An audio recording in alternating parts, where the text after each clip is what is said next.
Well, thank you very much for the introduction. I'm introduced as being from the Colloids Institute of the UMCG. But actually, as I stand here at this symposium, I feel myself more like the editor of Colloids and Services B. And in fact, I have been one of the founding editors. The journal was founded in 1992. And here on the right bottom side, you see the editorial team as we have it. And actually, it's an editorial team that Elsevier is quite proud of, because there's an equal number of men and women in that team. And if you want to know how that feels, you have to go to the website of the journal, because they did an interview with us to discover our experiences as a mixed team of editors. I can tell you that the two women that we have on board have a highly inspiring ambition, I must say. Now, talking at a symposium, how to write a world-class paper. I fortunately gave it a subtitle, Looking Through the Eyes of an Editor, because it is a highly presumptuous title. And I want to get you involved in this talk a little bit. What is the first question that goes through your mind if you read this title and see these people talking? Let's do the questions in the beginning. Nobody wants to ask the question? Well, if I would be in the audience, my first question was, what has this guy established himself? Who is he that he will give this talk? So, a little bit of statistics, completely meaningless, and particularly meaningless if you compare it with the statistics of what I consider the world leader in my field of science, who died age of 82 years ago. So, big deal, this guy that is giving this talk. There's another second question that should go through your mind. And nobody really dares to ask that question? Really not? Sorry? That's the journal, actually. The journal, that's coming. If I would be in the audience, then I would want to know how many world-class papers did this guy publish himself. And I can give you that answer easily. None deliberately. I did not deliberately write any world-class paper. And in fact, if I look at my most cited papers, they're not even published in Nature in Science. And I don't know whether these are world-class citations. I think the important take-home message from this slide is, and also from what I consider the little funny things in the corner, I think we are world-class because we believe and we say that we are world-class. And I think whenever you write a paper, it is important that you believe that it is world-class. Because if you believe it is world-class, that's the only way to write it in a world-class way and to get it published. The other thing that you need to realize as you sit here, very often in my department, we have a party when a paper is published in a high-impact journal. That is only the beginning. It is like making a product an industry. You can make a party when you have a patent. You can make a party when the product is released. But now you have to make sure that it doesn't end up in the bottom shelf of the supermarket. Because everybody looks at eye height. And only the products that are at eye height are grasped. So once you get your paper published, the real work starts. The real work starts to make it into a world paper. You have to advertise your paper, meetings. So, I will not teach you how to write a world-class paper. And if that is a disappointment, you are now free to leave. Please come back for the next speaker. What I will do is I will show you how I perform my duty as an editor.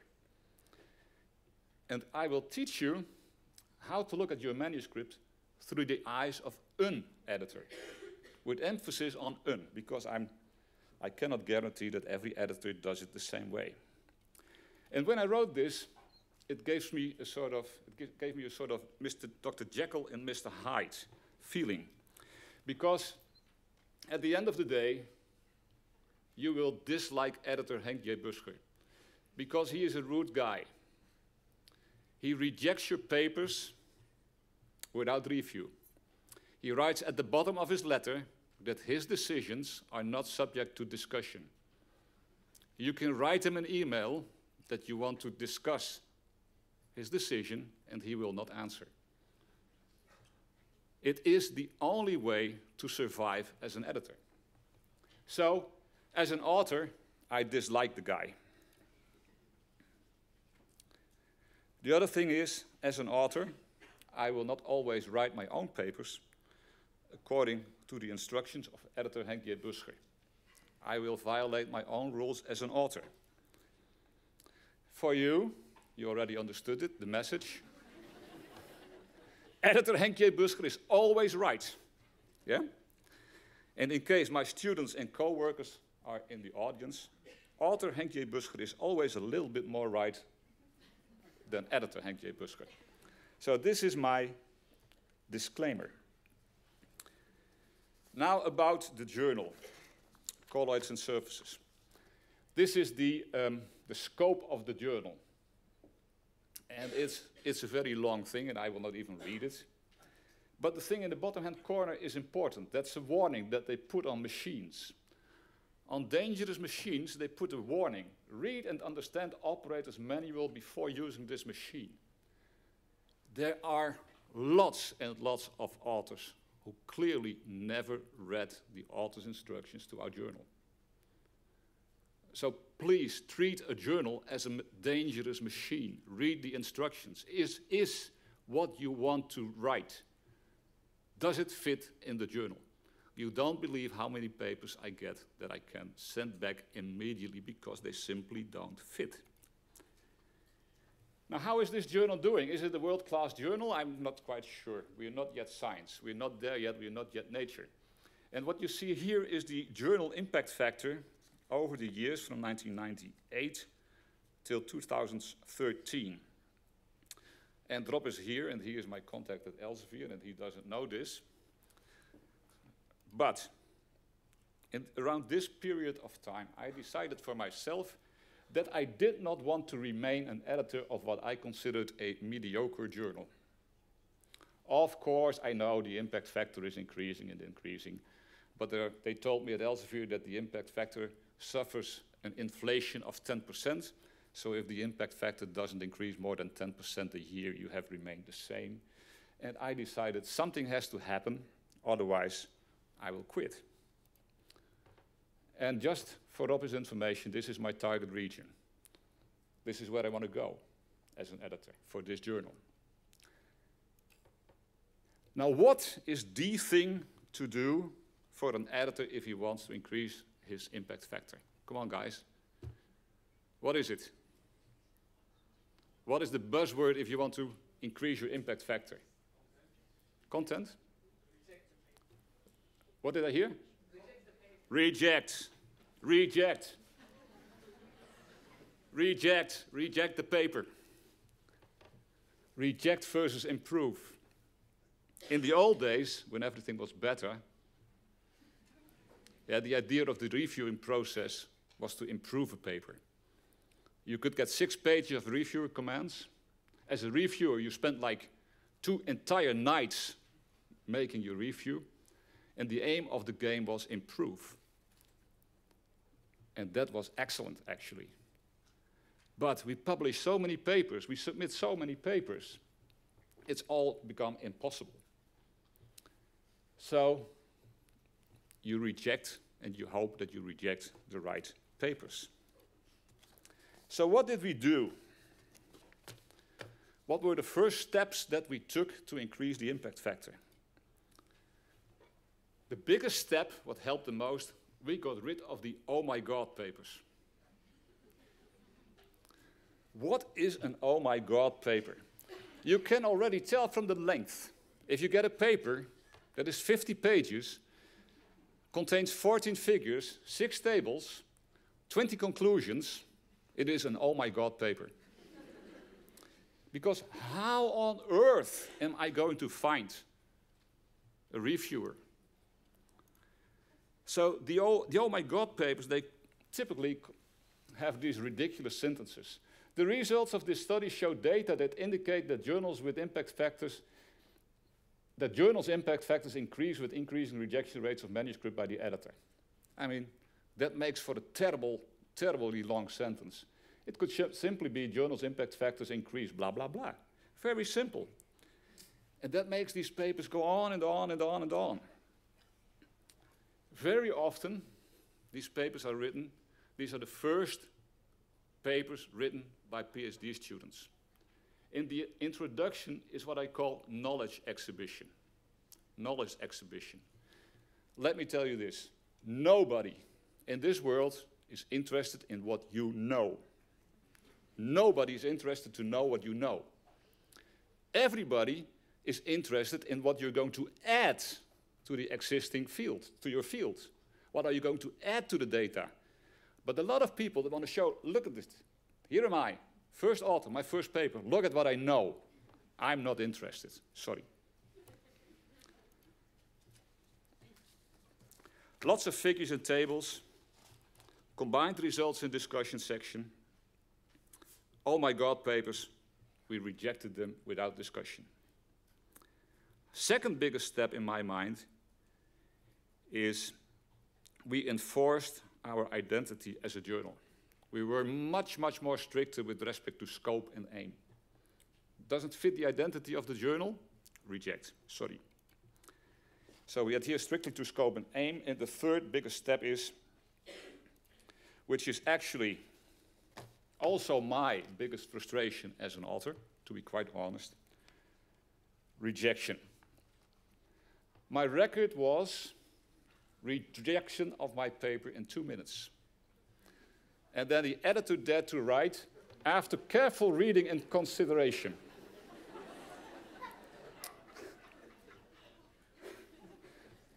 Yeah, he's going to be a good scientist.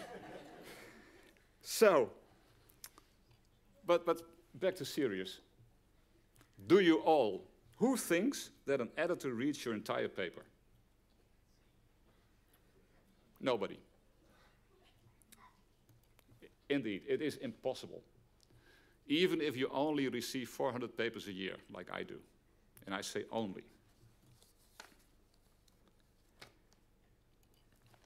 Now, how much time do you actually think an editor should spend on a paper before taking his first decision? Any numbers? Half a minute. You're the editor of Nature. How much time? What do you expect? I mean, you write a paper. You spend weeks on it. Revisions, version after version.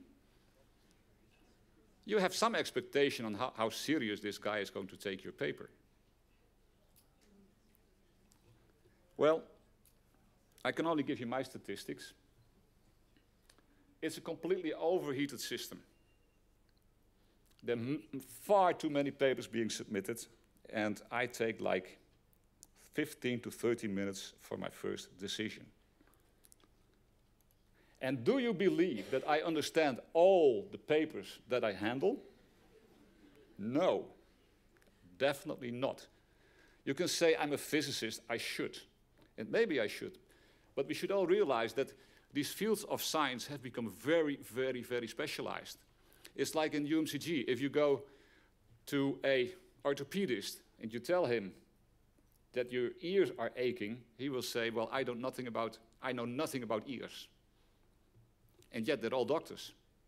It's the same in our field.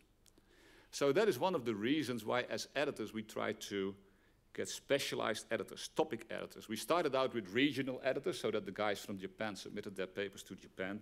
Now we want topic editors that deal only with papers within their area of expertise. And that's probably going to help.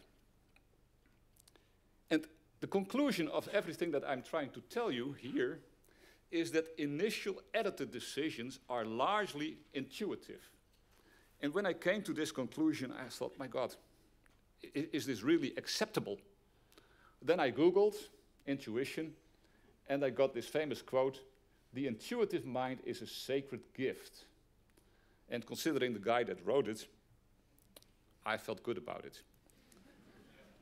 But this is also why, as an author, I want every comma and every dot in my own manuscripts in the right place, because I know the decisions are intuitive. So every little detail can make a difference. I want the abstract to be clear and informative. I want the cover letter to be convincing, although I know that the cover letter is probably the least important thing. Everything should be right. So what do I initially look at? I can be quite fast here. I look at the title, because I want to know what the paper is about. It should be informative, it should be appealing. I look at the abstract. Is it in line with the title? Does it indicate a general significance, or is it only an important paper for 5 people in this world? Is there an aim? Are the results described in the abstract in a sufficient amount of detail? Does it contain conclusions in a broader perspective? And does it use all the words that we offer? We offer, I believe, 250 words. If I get a paper that has an abstract that uses only 50 words, I hold it against you, because it's very clear that you first submitted it to Nature and after that to us. And that you didn't even bother to read our author's instructions and make optimal use of the abstract. I call that playing pinball with journals.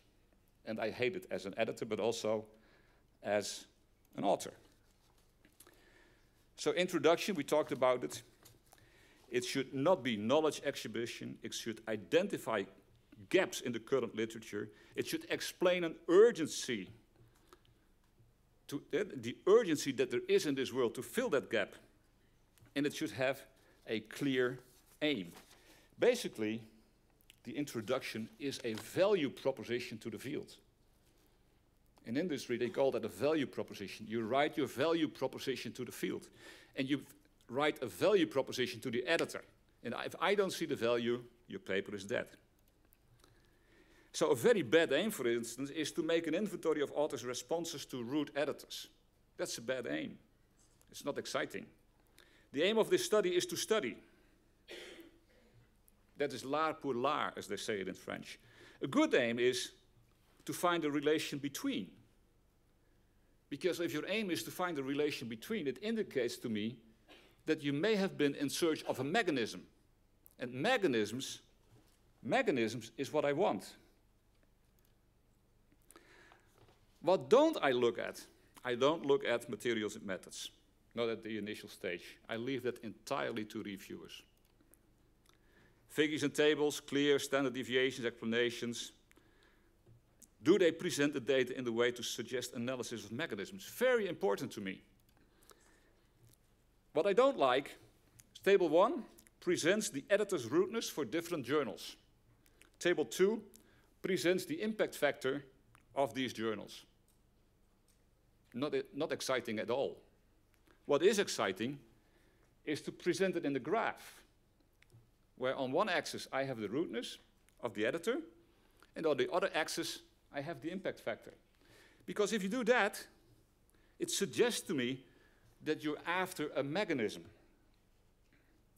And of course, we are a basic science journal with a physics background. And that means that if I get a paper that has only pictures, histological pictures, micrographs, images of whatever, a photograph of a test tube. Some people submit a photograph of a test tube. If I see that in my journal, well, 99% chance that your paper is dead. Something else that bothers me as an editor quite a bit. What do I look at? Are the results in discussion combined? Authors that combine results in discussion usually have a lot of data and have no clue what to make of them. So they combine it.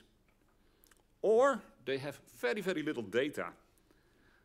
And they hide the fact that they have very, very little data in a cloud of literature considerations.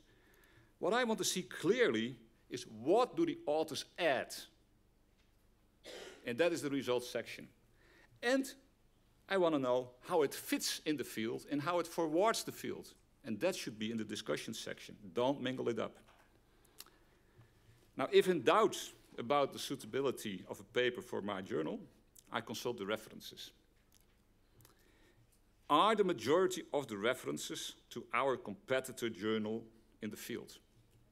If that is the case, it is excellent. Or to my own journal, which is even better. But if they're all to journals that are completely not related to ours, it's a bad sign. Only if in doubt, I look at the cover letter. Only if in doubt. I never base my decision solely on a cover letter. And when I'm still in doubt, then I look at the suggested reviewers. Because if people are world-class writers, world-class scientists, and they are from UMCG, they don't only suggest reviewers from UMCG. You will not believe it how many people suggest only reviewers from their own institution. Bad sign. Something else that is very funny. We get more and more reviewers suggested that have as an email address 1243@gmail.com. Now I tell you a little trick. This is usually a trick to become reviewer of the paper that you have submitted yourself. Talking about ethics. So I only deal with reviewers that have an institutional email address. And 1243@gmail.com is not acceptable. I always try to use one editorial board member and possibly one external reviewer and the reviewers that are suggested. Now that yields a number of characteristics of a good paper, and I will tell you those. And my own students, they hate me for it. When is a paper good? 2 minutes. Yeah, I'll probably make it. I look at the title. If I read the title, I want to read the abstract. The abstract excites me, and I want to read the introduction. Then it is 8 o'clock, and the news starts. But I want to finish this paper, so I tell my wife that today I have no interest in the 8 o'clock news. Because I want to finish reading the paper before I do anything else. That is the clear characteristic of a good paper. And that is the way you should write it, and you should try to read it and experience this also when you write it, because if not, I fall asleep. And there you go. You are rejected or taken into consideration. I can tell you that my rejection rate is 80% upon submission. But I also can guarantee you that once you are in, once you've passed my desk, you have 80% chance of acceptance. Now, is it a fun job to be an editor? Well, it felt like an honor when I was asked in 1992. It feels like a duty to science now, and let me briefly explain. If you submit a paper, you put 4 people at work on average. That means for the senior people in the audience, if you submit 15 papers a year, you have the moral obligation to science to review 60. Because by submitting, that is what you ask from the system. So we have a moral duty. But I can also tell you it is a miserable job with the increase in the number of papers that are being submitted, because it's too much. But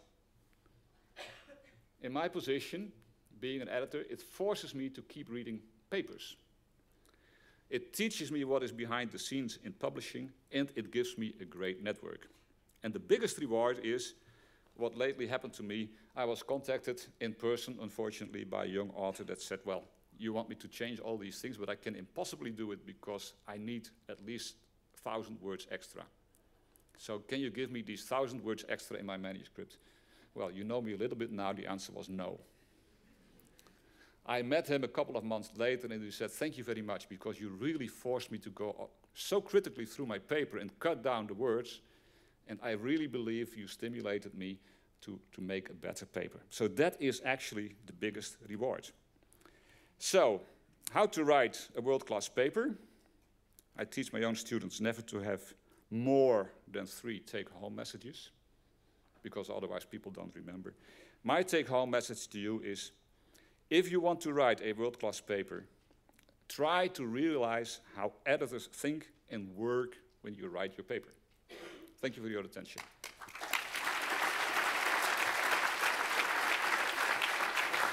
Thank you very much, Henk. We have time for one question from the audience. Has anybody got a question? Yes? Okay.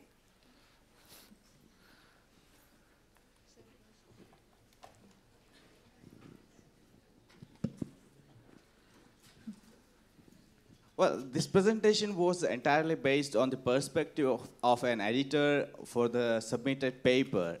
I would like to ask you a question based on the perspective of a reviewer on the paper. Can I? Sorry, I didn't get your question. Okay. Your presentation was entirely based on the perspective of an editor on the paper submitted. Yeah. Well, I want to ask a question which is based on the perspective of a reviewer on the paper. A reviewer? Yes. Well, then I have to change gears a little bit, because I'm also a reviewer from time to time, of course. That is probably a different perspective, because one of the biggest differences, what I expect from a reviewer versus an editor, I already told you that I don't look at materials and methods as an editor. And I don't look at big flaws in the presentation of the data. I can't just go in through all the details of a paper.